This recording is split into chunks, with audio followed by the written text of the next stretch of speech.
Bonjour Hervé Morin, vous êtes en direct avec nous, vous présidez la région Normandie. Bonjour. C'est donc une partie de l'argent de vos contribuables qui finance les transports régionaux de Normandie. C'est votre problème, c'est également le problème de vos administrés.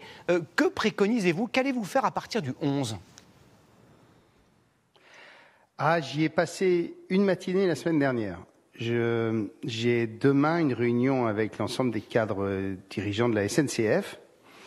À partir des différentes questions qui sont les nôtres. Je vais vous en délivrer quelques-unes. J'entendais Roselyne dire il va falloir repenser notre organisation du travail.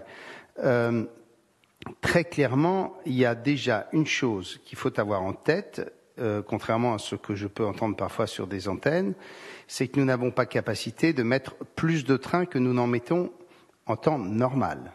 Vous prenez la gare Saint-Lazare, aux heures de pointe, c'est un train toutes les 40 secondes, et il n'y a pas la place pour un faisceau de plus. Donc, au mieux, on ne peut remettre que ce que nous mettons en temps normal.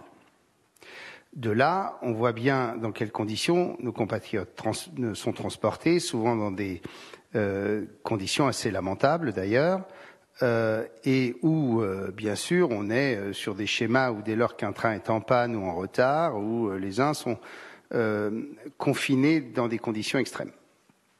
Donc, bien sûr, je n'imagine pas un seul instant qu'on puisse prendre le train sans un masque. De là à considérer que ça vous garantit du tout, c'est une autre affaire.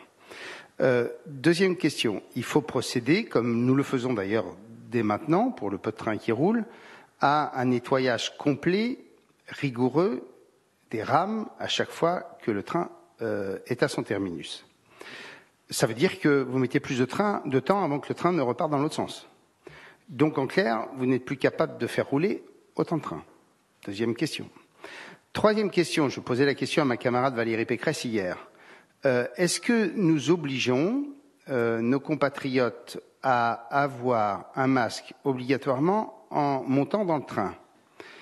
Ou est-ce qu'on considère que la pression sociale va être suffisamment forte pour que personne ne s'avise à monter dans un train sans un masque? Moi, je n'ai pas la réponse. Mais très clairement, c'est une question. Est-ce que je dis on met en place des contrôles à l'entrée des quais en disant, un, vous montrez votre billet, et deux, vous me montrez que vous avez un masque. Alors bien sûr, vous allez avoir des gens qui vont avoir oublié leur masque.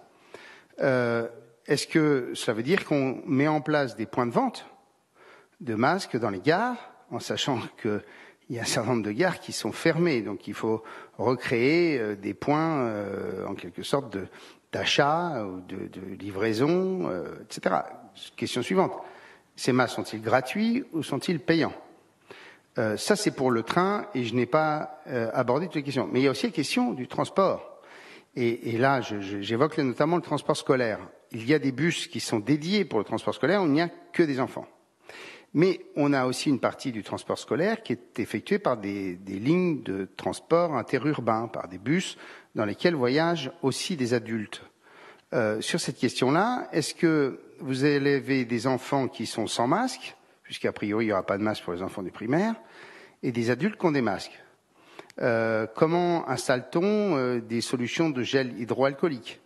Est-ce que les chauffeurs de car sont amenés à faire les mêmes contrôles que ceux que j'évoquais pour le train, donc avec des temps pour emporter les passagers qui sont plus longs?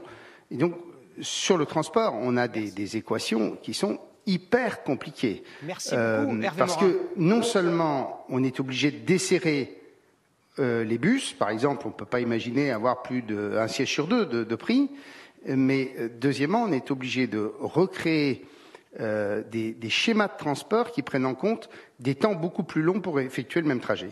Merci beaucoup Hervé Morin. Vous voyez, la question était simple et votre réponse, effectivement, rentre dans le détail, et parce que les détails sont extrêmement importants. Et d'ailleurs, on va le voir tout de suite.